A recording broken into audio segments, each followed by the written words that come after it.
nabadeynta gobolka iyo waxaan u mahad celinayaa gobolada waa bari sida wanaagsan ay noo soo xasuusay hawlihii lagu yaqaanay ee wacyigelinta ahaa aad iyo aad yaan ugu mahad celinayaa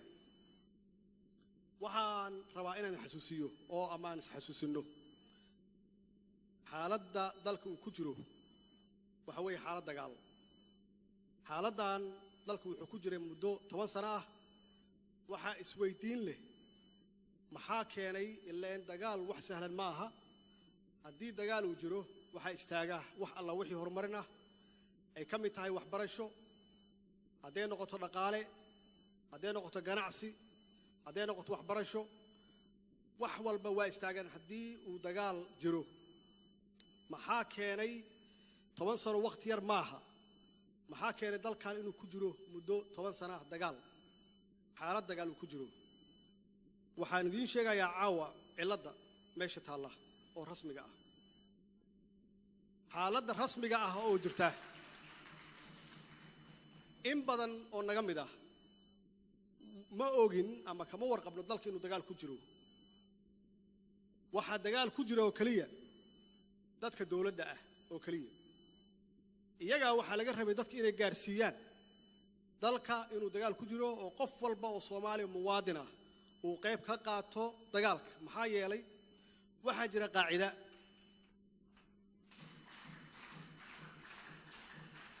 waxa jira qaacida taariikhi ah oo 2000 iyo ka hor la qoray oo military doctrine ah oo ka hadlaya xaaladaha dagaalka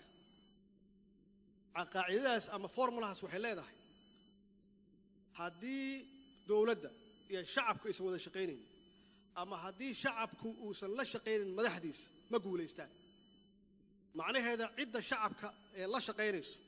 ama cidda shacabka la socota yaa mar walba guuleysata macnaheedu waxay tahay ciidanka kaligiis ma guuleysto xukuumadna ma guuleysato shacabka guuleysta shacabka cidda ay la socdaan hadday taageerayaan dawladdaas iyo hadday taageerayaan xukuumaddaas iyo hadday taageerayaan ee kalsooni siinayaan madaxdaasi iyo dalkaasi waa guuleystaan macnaheedu waxay tahay ilaa hadda waxaan ku jirnaa oo muddo 10 sano ah weli dagaalkan inuu socdo oo aan isla helin la'nahay taageerada shacabka iyo kalsoonida shacabka ay u qabaan madaxdooda ay u qabaan shacabkeenu waa shacab wanaagsan waa ognahay laakiin mar walba waxa ku dhex jira shacabka iyo xukuumadooda ama dawladooda iyo madaxdooda waxa ku dhex jira danley yaa ku dhex jirta danleydaasi wax hadda taagan kaliya ma aha waxa weeye waa wax soo taxnaa anigu maanta qalbigayga idin kala hadlaya waxaan idin sheegayaa xukuumaddan marka la ansixiyay 7 bilood ka hor iyadoo 1 bil iyo bar jirta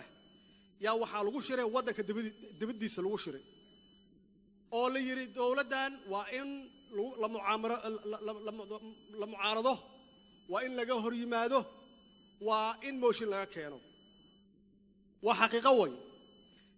maba dhalanba dawladdii mana shaqaynin weli waxay ku jirtaa waxbarasho ku jirtaa markii waxa laga hor keenay mucaaradnimadiina hadda way socotaa iyadoo indha lahayn dhagana lahayn oo ah dhaqan hore u jiray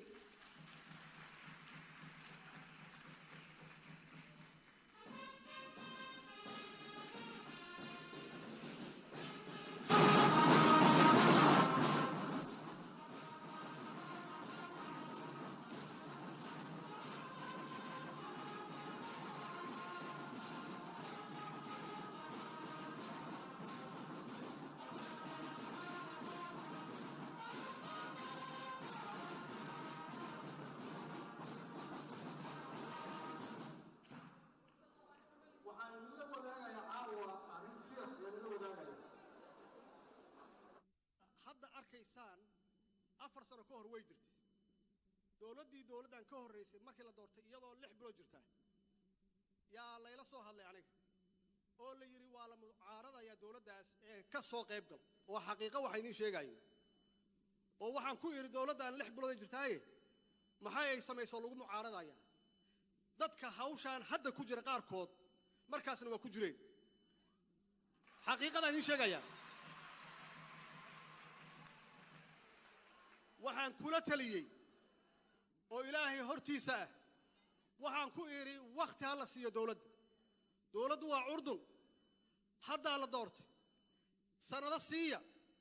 waqtiga markuu soo dhow yahay qofkii damac ku jira hal sano markay dhiman tahay qorta wax alla wixii ka halaabay waa bini aadane intaas keena oo ummadda u sheega inaad idinku wax ka fiican qabanaysaan laakiin lugaha iyo tafaha ayaan la qaban dawladda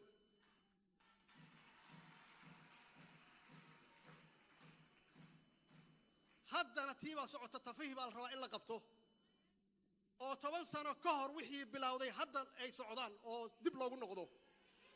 waxyaabaha keenay in dawladda iyo shacabka la kala fogeeyo waxaa la yiri been fakatay run ma gaarto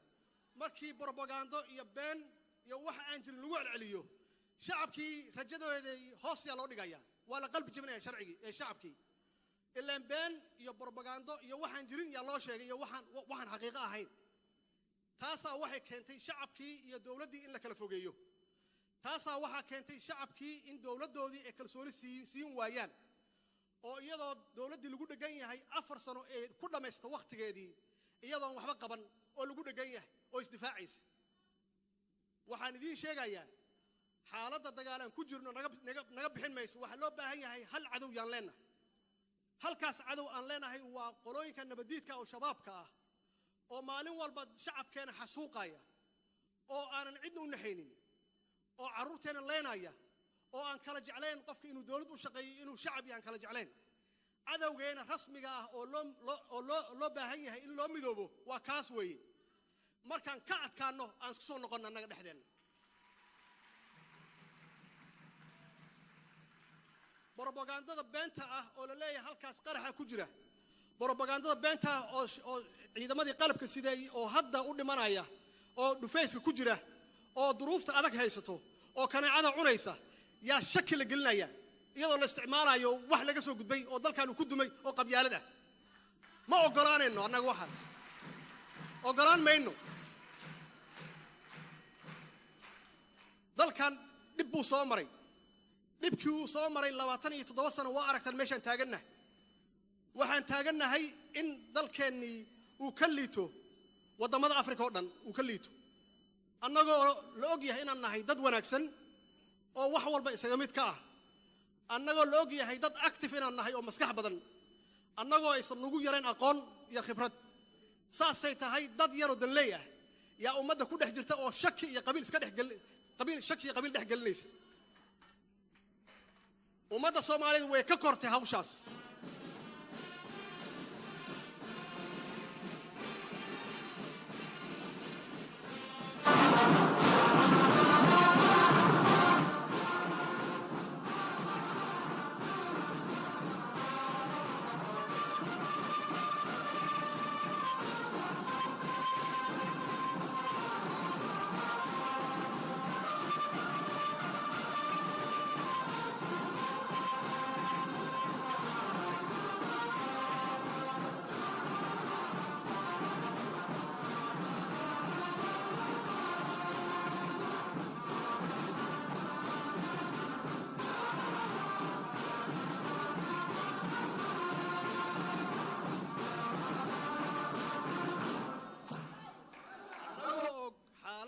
adag annagoo ku jirna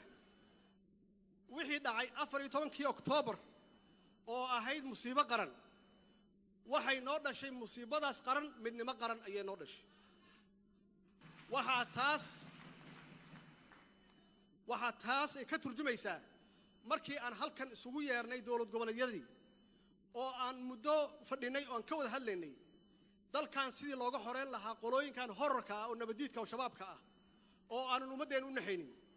waxaan gaarnay musiibadii dhacday inaan midnimo qaran u bedelno oo aan ku midowno oo aan dagaal galno annagoo midaysan inaan ka hortagno cadowgan oo dhammaystiran dhallinyaradeenna dumarkeenna culimmadeenna cid walba leh taasi waxay keentay halkan inaan heshiis ku saxiixanno oo aan heshiis ku gaarno annagoo ka hormarinayna wax walbaba danta guud oo wax yararkaa aan isku haysanaan meesha ka tuurnay musiibadaas dhacday qaran oo ay ku dhinteen dad gaaraya 400 oo aan waxba galabsan oo ay ku dhaawacmeen dad 400 kor u dhaafaya oo aan waxba galabsan waxay keentay qof walba oo Soomaali ah inuu calaamadaas cas madaxa ku xirto meel kasta ay joogaan ay u midoobaan dadkooda ay u midoobaan dalkooda u midoobaan diintooda u midoobaan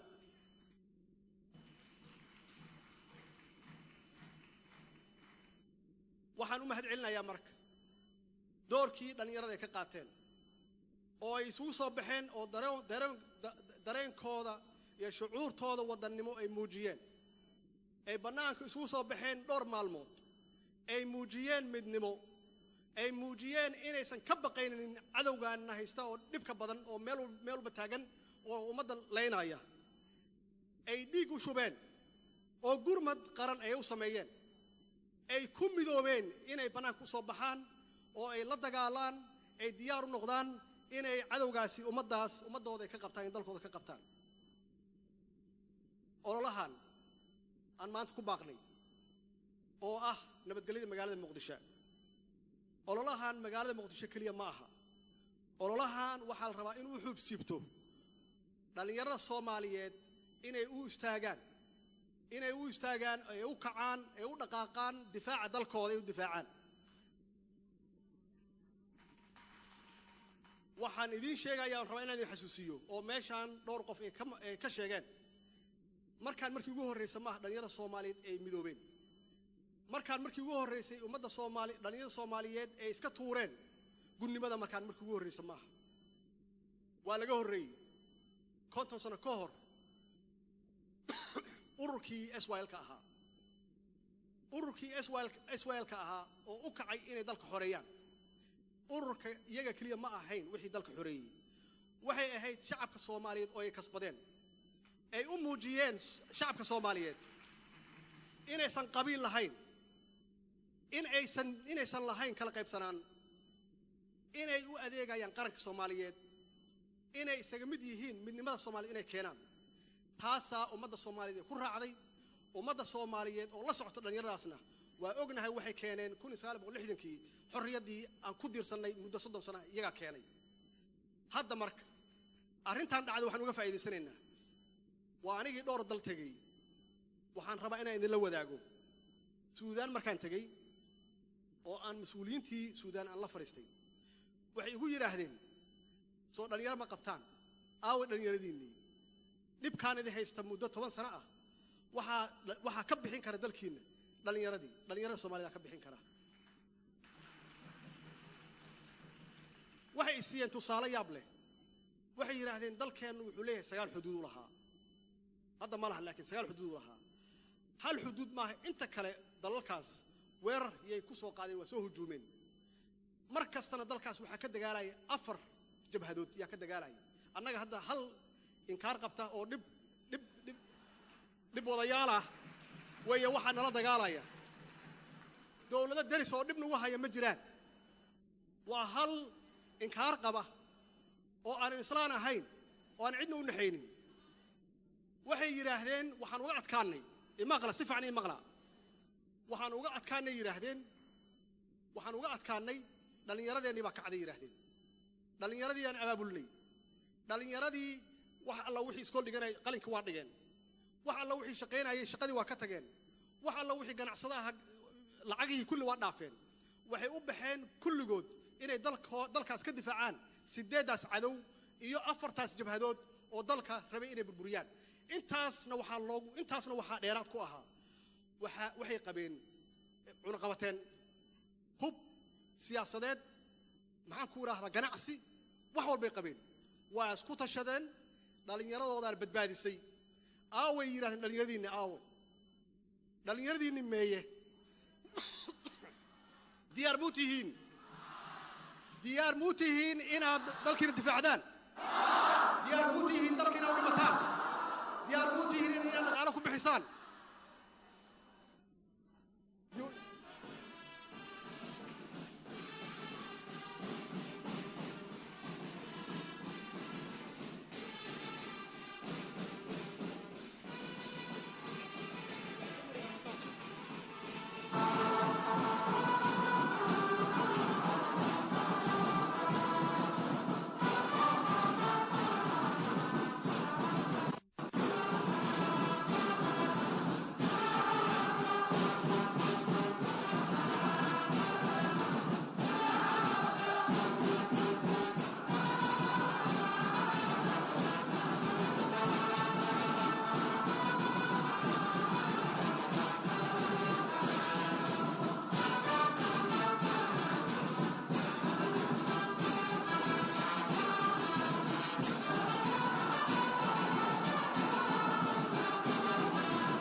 diintiina xoraysaan oo aad sharaftaan taasna waxaad ku gaaraysaan maqla taasna waxaa noo balana oo aan ku gaaraynaa qof alla qofkii ardaya waa inuu qalin ka dhigo waa inuu u soo istaago difaaca dalka marka aad dalkaaga difaacato marka dalkaaga xoreysato marka dalkaaga uu nabad noqdo markaas weeye waxbarashada waxay ku taaliya shaqo